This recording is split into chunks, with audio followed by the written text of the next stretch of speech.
Baik, sebelumnya yang di absen Hapsi, Raihan, Noval, Farhan, Akmal, Arif, dan Saul. Kesempatan kali ini kita akan mempelajari materi yang berjudul hadis sebagai dasar hukum. Sebelumnya ingin menyampaikan kompetensi dasar dan tujuan pembelajaran pada pagi hari ini. Yang pertama, kompetensi dasarnya adalah menganalisis pembagian hadis dari segi kuantitas dan pembagian hadis dari segi kualitasnya. Kemudian yang kedua, menyajikan pembagian hadis dari segi kuantitas dan kualitas dalam bentuk bagan atau skema. Kemudian tujuan pembelajarannya, dengan metode diskusi siswa dapat menjelaskan pembagian hadis dari segi kuantitas rawi dengan benar. Yang kedua, dengan metode tanya jawab siswa dapat menyebutkan pembagian hadis dari segi kualitas sanad dengan baik.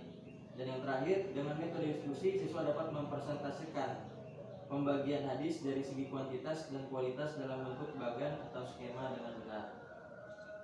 Baik, udah kita bagi kelompok kepada 3 kelompok. Nanti masing-masing silakan diskusi sesuai dengan kelompoknya, dibaca materinya.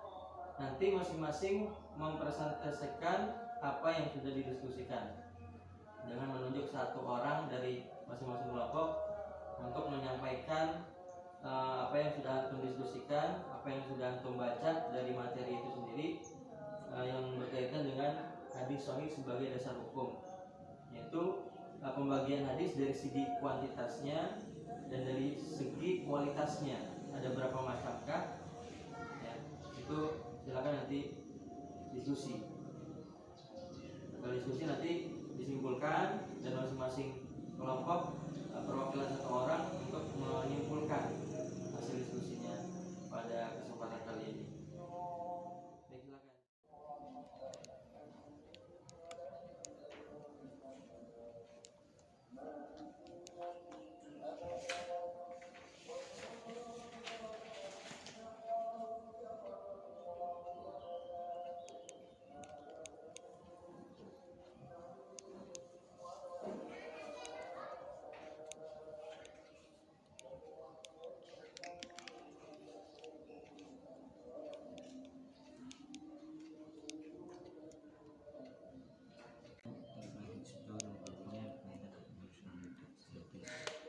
Jadi terjadi persamaan dalam maknanya. Kemudian hadis ditinjau dari mana sedikitnya para definisi kalau kita bicara tentang sebenarnya kita jelas sebagian besar hadis yang dimaksud sumber definisinya menjadi berapa hadis masyhur hadis yang diriwayatkan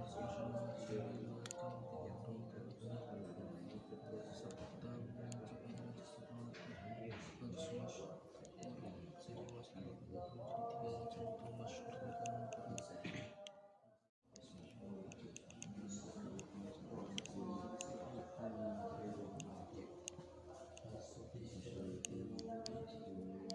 sufi dalam bahasa Arab artinya sehat atau benar. Kata ini merupakan intinya. Baik, jika sudah didiskusikan silakan masing-masing kelompok mempresentasikan hasil dari diskusinya. Silakan, siapa terlebih dahulu, Noval atau Ahmad?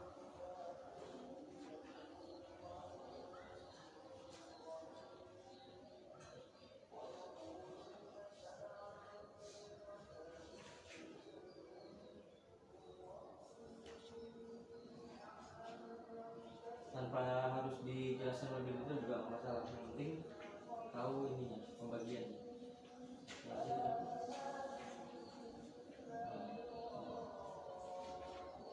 Assalamualaikum warahmatullahi wabarakatuh. Silakan berdiri. Nah, ke sana. Berdiri sini.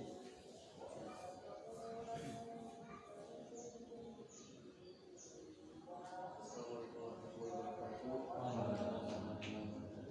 Baiklah, berdiri saya di sini akan menyampaikan sedikit tentang hadis berdasarkan kualitasnya. Hadis berdasarkan kualitas itu terbagi menjadi 3. Yang pertama itu sahih, hasan, dan dhaif. Dan hasan juga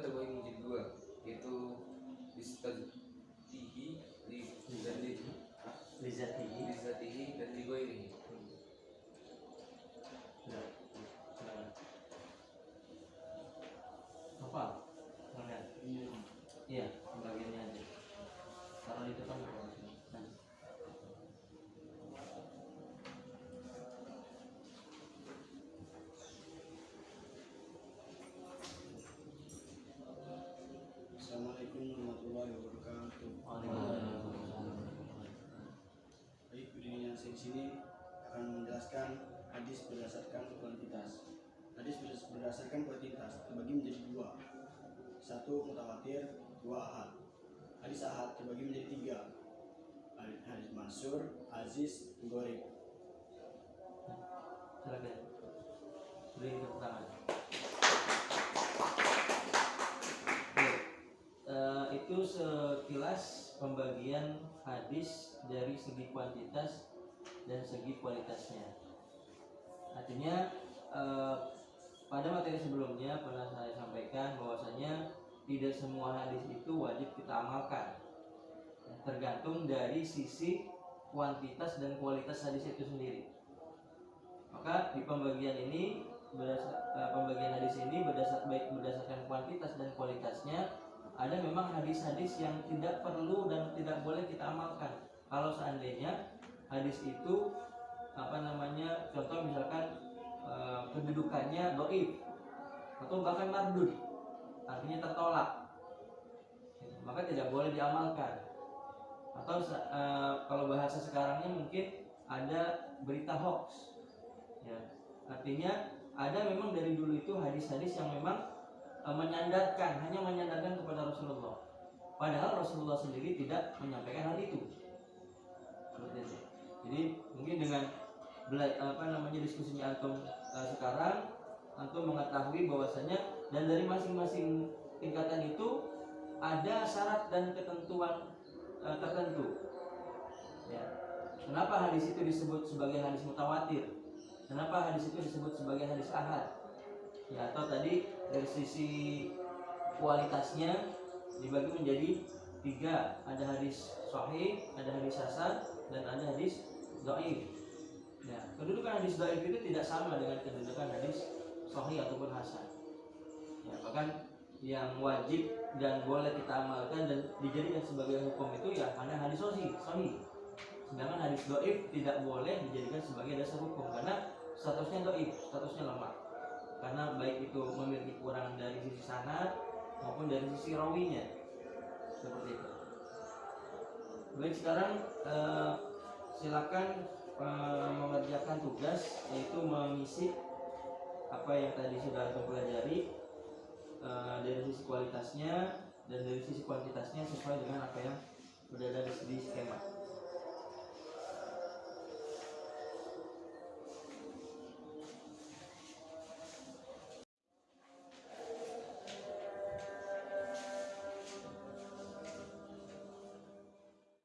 Silakan dikumpulkan.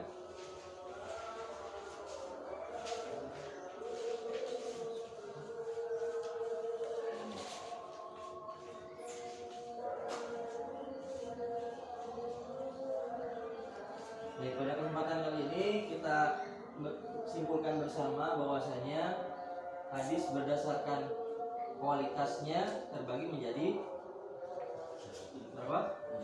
Tiga. Apa saja? Sahih, hasan, dhaif. Hadis hasan terbagi menjadi dua, hasan ini dan hasan ini. Kemudian hadis berdasarkan kuantitasnya dibagi menjadi dua, apa saja? Mutawatir dan ahad. Ada pembagiannya lagi? Hadis ahad terbagi menjadi tiga. Yang pertama masyhur, aziz, gharib. Ya.